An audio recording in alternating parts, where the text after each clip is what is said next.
नमस्कार मित्रमंडळींनो. तर आजच्या भागामध्ये इकडे आता जी मंजू आहे ती मंजू आता तिचा दरबार भरून सगळ्या लोकांचे प्रश्न सोडत असते. तर एका माणसाचा ती प्रश्न सोडत असते. त्यांचा मुलगा जो असतो तो त्यांना आता फसवून त्यांच्या जमिनी नावावर करून घेतो आणि त्यांना रुद्राश्रमामध्ये काढून देतो. हे सगळं आता मंजू त्यांचा प्रश्न सॉल्व करण्यासाठी ती थांबलेली असते. ती म्हणत असते की हे सगळं असं का करतोय तू. तर आता लगेच तो म्हणतो की असं नाही, हो मी बाहेर कामासाठी आहे, माझे आईवडील इकडे राहतात, मी त्यांना सगळं काही पोचवतो, पण आता त्यांना असं वाटतं की मी सुखरूप आहे की नाही.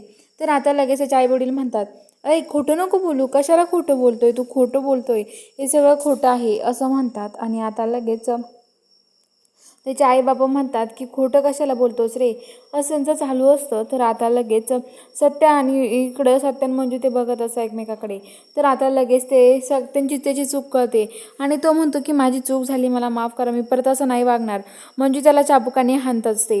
तर इकडे आता तिथे पूर्वा पाटील मॅडमला फोन आल्यामुळे पूर्वा पाटील मॅडम आता मंजूच्या घरी येते आणि हे सगळं बघते. आणि आता ती मंजूला म्हणते, हे काय चाललंय, तुला कोणी अधिकार दिलाय लोकांना हाणायचा आणि दरबार चालवायचा, तुला कोणी न्याय देण्याचं, पोलीस स्टेशन आहे न्याय द्यायला लोकांना, तू का न्याय देते असं म्हणत असते. तर आता लगेच मंजू म्हणते की हे बघा, माझा आणि तुमचा दरबार भरण्याचा काही एक संबंध नाही.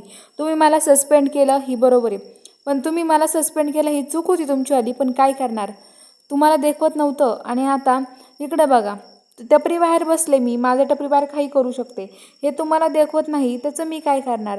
अहो मी टपरी बाहेर तुमच्या पोलीस स्टेशनमध्ये तर काही करत नाही ना, टपरीच्या बाहेर आहे मी. आणि हे बघा, तुम्हाला एक सांगू का मी पूर्वा पाटील मॅडम, तुम्ही माझ्याशी असं वागू शकत नाही. माझ्या वागण्यात येऊन, माझ्या घरी येऊन मला शिकवताय तुम्ही कसं वागायचं काय करायचं. मंजू असं पूर्वा पाटील मॅडमला म्हणते आणि म्हणते की माझ्या अंगणातून मला शिकू नका तुम्ही, चला इथून चालते वा. आणि हे बघा काय करायचं काही नाही, हे आणि मी आणि हे आमचे बाकीचे सगळे स्वयंसेवक ठरवून घेतील, तुम्ही चला इथून चालते वा असं म्हणतात. आणि आता मंजूला तिथून ती काढून देते. जी मंजू आहे ती तिला पूर्वा पाटीलला काढून देते. तिच्या सगळ्यांसमोर अपमान होतो, तिला खूप राग येतो आणि पूर्वा पाटील मॅडम तिथून राग निघून जाते.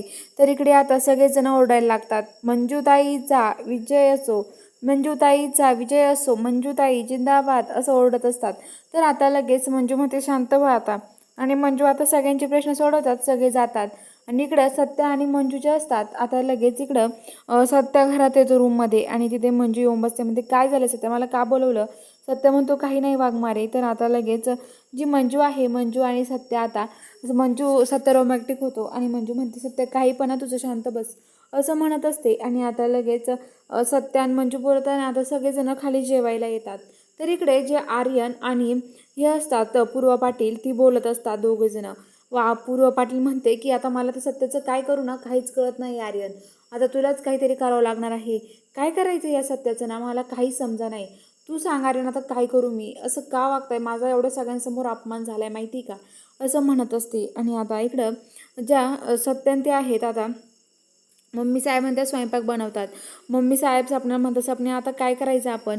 सपने म्हणते की हे बघा मम्मी साहेब, तुम्ही एकदा सत्यजित भाऊजींशी बोलून बघा काय म्हणतात ते, काही नाही, त्यांना म्हणत चूक झाली आमचीवाली.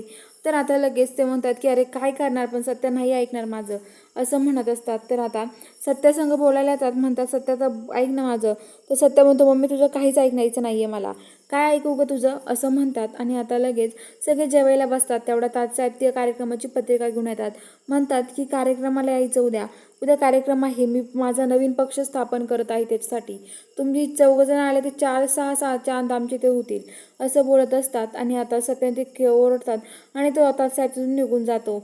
आणि आता इकडं सगळेजण ते कार्यक्रमाला जमलेले असतात, त्यात ते भाषण करतात. आणि इकडे आता जो आर्यन आहे तो खिडकीत असतो, मंजू आणि सत्या त्याला बघतात. तर चला बघूया आता पुढील भागात काय घडणार आहे नेमकं. बघायला चॅनलला सबस्क्राईब करा.